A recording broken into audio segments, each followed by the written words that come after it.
오늘은 구원받은 사람에게서 발견되는 특징 5번째 시간으로 기도에 대해서 함께 말씀을 나누겠습니다.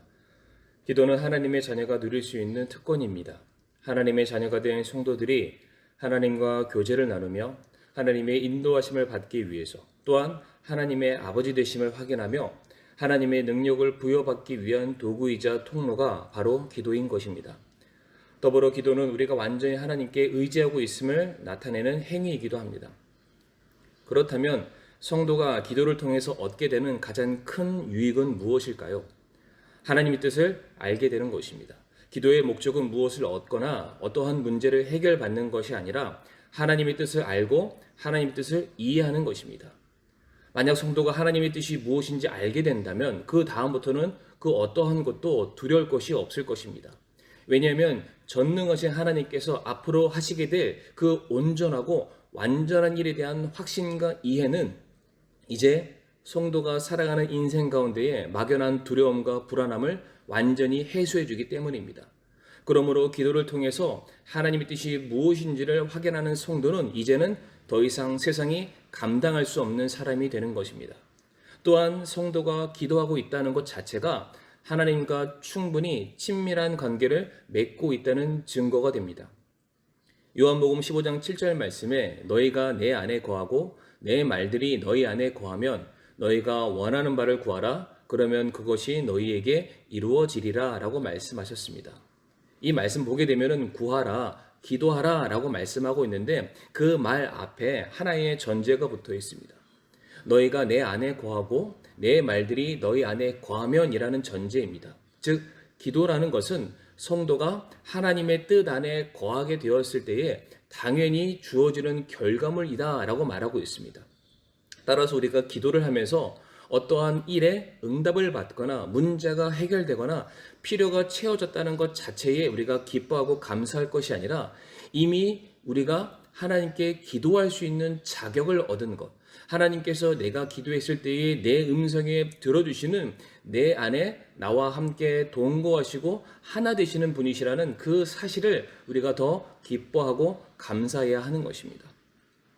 마태복음 6장 31절과 32절 말씀 보게 되면 주님께서 그러므로 염려하여 이르기를 우리가 무엇을 먹을까 혹은 우리가 무엇을 마실까 혹은 우리가 무엇을 입을까 하지 말라. 이 모든 것은 이방인들이 구하나니 너희 하늘 아버지께서는 이 모든 것이 너희에게 필요한 줄 아시느니라 라고 말씀하셨습니다. 그러니까 이 말씀대로라면 성도는 세상에서 먹고 살기 위해서 하나님께 구해야 될 것이 없는 자들입니다. 왜냐하면 하나님은 자기의 백성들이 무엇이 있어야 되는지 이미 다 알고 계시기 때문입니다. 마치 공중의 새가 하나님께 무엇인가 구하고 기도했기 때문에 그들이 먹고 살아가는 것이 아니듯이 성도 역시 기도했기 때문에 먹고 사는 것이 아니라 이미 하나님의 은혜 가운데 살아가고 있는 것입니다. 그래서 기도라는 것은 우리가 이 땅에서 우리의 소원을 이루고 이 땅에서 먹고 사는 그 일을 위해서 사용되는 그러한 저급한 것으로 정의되고 이해돼서는 안 됩니다. 그러한 모든 것들은 이미 우리가 자녀가 되었기 때문에 하나님의 은혜 가운데 이미 누리며 살고 있는 것들입니다. 그렇기 때문에 먹고 사는 일상의 문제의 필요를 위해서 기도하기보다는 이미 우리를 구원하셨고 이 세상을 구원하길 원하시는 전능하신 하나님 아버지의 이름과 그분의 영광과 계획하심이 온 땅에 충만하고 차고 넘치기를 더 간절히 바라는 것이 성도가 마땅히 해야 될 기도의 중심축이 되어야 되는 것입니다.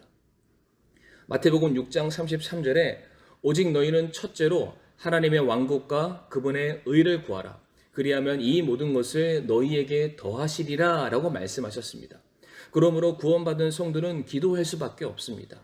이미 모든 것을 채우시는 하나님, 우리를 자녀 삼아주신 하나님, 우리와 교제하기를 기뻐하시는 하나님, 우리에게 모든 것을 알게 해주시기를 원하시는 하나님, 또한 우리의 기도를 통해서 일하기를 준비하시는 하나님을 향해 우리가 가진 이 기도라는 특권을 사용하지 않는다면 그것은 직무유기이기 때문입니다.